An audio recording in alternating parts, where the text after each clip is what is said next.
Alright, what's up guys? We are back with day 2 of Advent OCaml 22.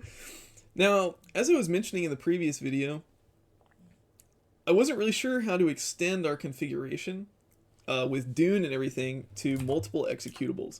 So just to show you inside of Emacs what my directory structure looks like, I created this Advent OCaml 22 directory in the previous video using Dune init proj. And it gave me this bin directory where we spent most of our time. We go in here, you'll see I used to have a main.ml file, which is where we did all of our work last time. And our Dune file, we can actually check the git history for this. It used to look like this, which is created for us by Dune init. It had executable, it had public name, it had a name. What I found researching this online is that you can actually change this executable to executables. And then I realized that the public names is what's actually used to run the program. So I just went ahead and changed main.ml to day 1, which we should see if I do this. And just say, yeah, renamed. And then I added this new file that just has hello world in it, like this. Let's go back. And then put both of those in here. And you should be able to see that I can do, yeah, I've been playing with this, dune exec day 2, and I can also do dune exec day 1. So this is actually pretty nice, as far as I can tell. And as you can see, I'm using maggot here. I've got this in a Git repository. I'm going to put this up on GitHub and link to it in the description down below. But that's how I'm going to manage these going forward. I guess every time I make a new one of these, every time I do another day in the challenge, I'll just go in here, add another entry to public names, and then find a file with the same name. That seems actually not too bad. So let's get back to compiling day 2. And again, if you've been watching the channel, you will have seen me do this challenge recently with Zach. So day 2 is rock, paper, scissors. And the premise is basically that the elves give us a strategy guide that looks like this. And we're supposed to interpret these columns in some way. This can actually get pretty confusing, as we saw with Zach. And actually, as I saw myself last year. But we'll see how it goes. We'll go ahead and copy this over for now. Now, one issue, I guess, is that in day 1, I put these in like the top level. So let's go ahead and we'll do, we'll say data, make a data directory, and we'll call this day 2, and we'll call this example. I'll paste this in, save it, yes, make all the directories, and then for our input, we will, actually, this would be a great thing to put into,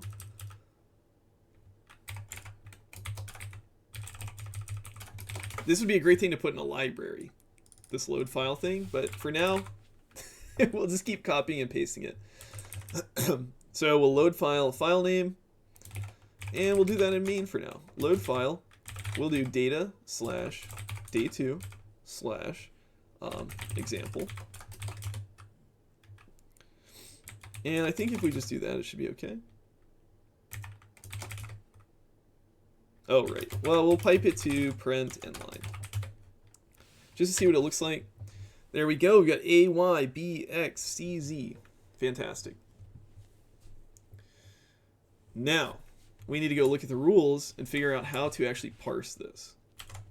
This one's actually a little bit easier because we don't have the blank lines. We don't really have to do a crazy fold like that. But what we will do, the strategy guide predicts this. The score for a round is the shape you selected, which I believe is the first column. The first column is what your opponent is going to play, okay? And then the second column must be what you should play in response. X for rock, Y for paper, Z for scissors. Okay, so the second column gives us the shape we selected. The score is the outcome of the round. So we can go ahead and start going over this. let's try score. And we'll do a score for a single line. So we'll score a single line. It's going to take a string, S, and it'll return a score. So score S, we will do, I guess we'll just do string split space, because we know that all the lines look like this. So let's do let split b string dot split on s in, let's format this. We can't format it yet. So this should give us a list of the two components. I guess we're going to have to match the list, right? Match SP with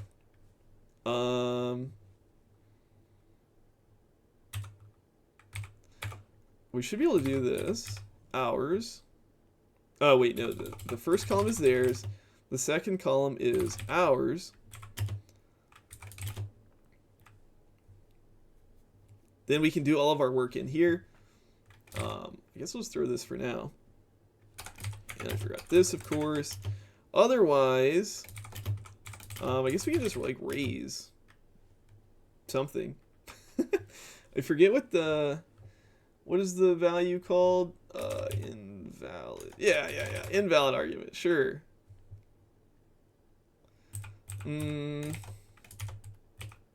Illegal. Invalid. OCaml raise. Exen. We're just looking for just a dummy exception to raise. Or actually, can you do... Let's say this is unreachable. Isn't that how you do it? This type tool should be replaced with an expression of type unit ref full. Alright, whatever.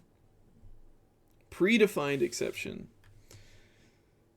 Okay, so I guess we can use invalid argument, and we'll just throw that in there. Raise. It's mad because it's empty. This argument will not be used by the function. Great. So this is where we actually do our work here. Let's format this. There's ours. Yeah, it might be nice to make another function here. So we'll do let's score inner. There's ours. That way we can just work on these directly. I guess we should just match this. Yeah, this is actually... Okay, never mind. Forget this. Forget this. You don't actually have to split them at all. I forgot about that because we actually have to enumerate all of the possibilities. Anyway, we might as well just write them all down. So forget about splitting them. We're just going to do match S with. And the possibilities, we basically got, we've got A, X. We've got A, Y. We've got A, Z. We've got B, B, B. We've got C, C, C. Now, what we have to do is figure out how to split these correctly. Let's score. Right, so let's do this. Okay, now we have to find out which ones actually do go together. So, my total score is the sum of my scores for each round. The score for a single round is the score for the shape you selected. So this is the second column. 1 for rock, 2 for paper, 3 for scissors. All right.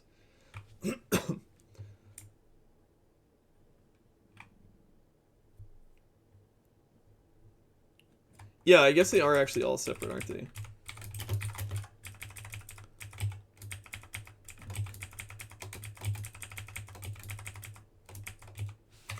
Start doing that.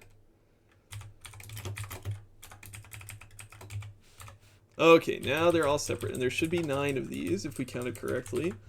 9 lines, great. So, AX, this means that the X's mean that I played rock, which is 1 point, 1 plus. So for all of those, we do 1 plus, 1 plus. All the Y's, we get 2 plus. And all the Z's, we get 3 plus. And then all we have to do is add in the outcome. So this is what we played. And then the outcome, this is a tie. So AX, when you get a draw, you get a 3. So the draws are on these lines. These are all draws. Now, rock versus paper. They play rock, we play paper, so we win. This is a 6. They play paper, we play scissors. They play paper, scissors. They play scissors, we play rock. That's 6. And then the other ones are going to be 0. And we'll do plus 0, just to make it look nice. Now, we should put an unreachable down here. Raise, invalid argument, S.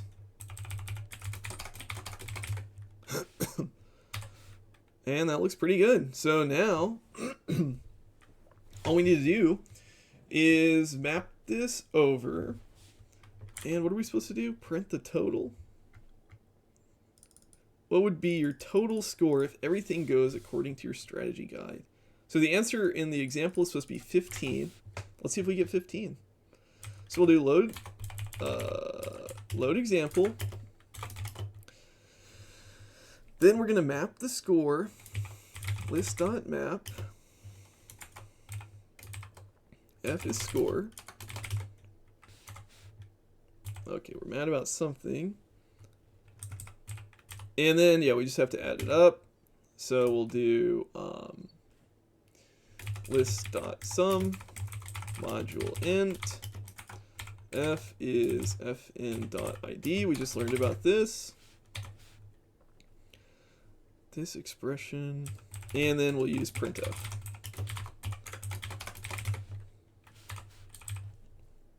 Okay. Did I forget list map? I forgot one of the pipes. Load file. This has type string. Oh, we are supposed to do string.split lines. There we go. We'll run that. Save it. We got 15. It's looking good. Now, instead of example, let's go ahead and do input. Data, D2, input. Go get our puzzle input.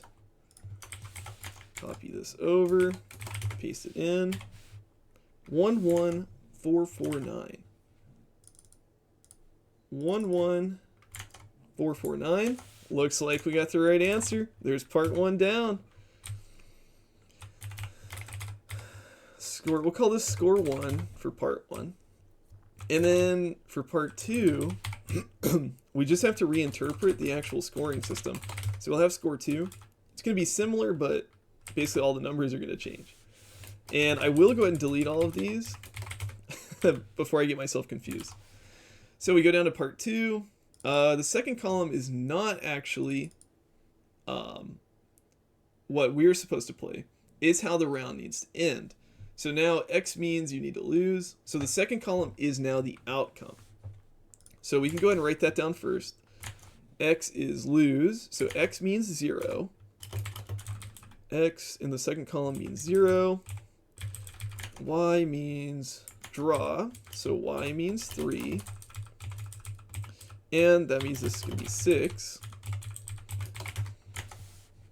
And then in the first round, your opponent will choose. Okay, so the first column is what the opponent plays. The second column is the result. So we come back and write in what we have to play to achieve that result.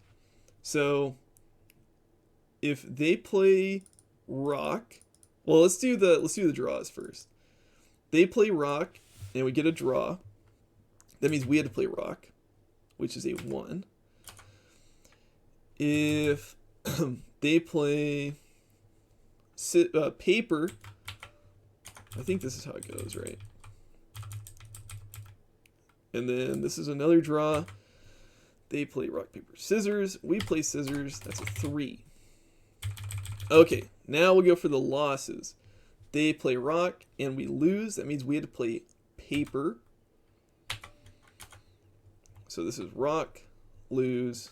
We had to play paper. They play paper. We lose. We had to play scissors. They play rock, paper, scissors, and we lose. So we had to play rock. I think that's right. And then this should just be whatever's left. So they play rock. We win. We had to play... Oh, did I mess this up?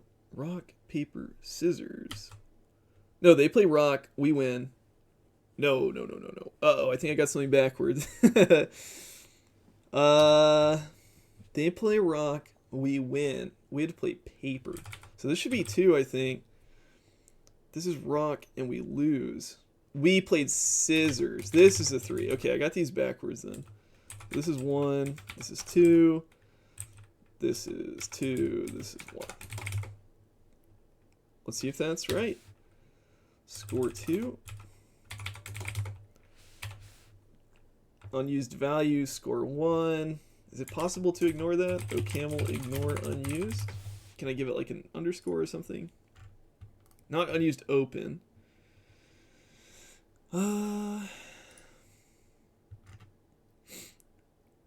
You can prefix the H with an underscore. Let's try that out. 13,364. Oops. Not quite right. Alright, let's rethink this again. Okay. So the draws should be okay. Or this is a lose. Okay. They play rock. We lose. So we had to play scissors. Rock, paper, scissors is 3. They play rock. We draw. We played rock. They played rock. We win. We had to play paper.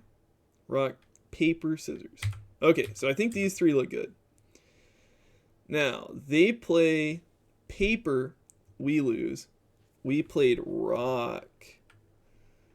Yeah, we lost to paper, so we had to play rock. Okay, let's delete these.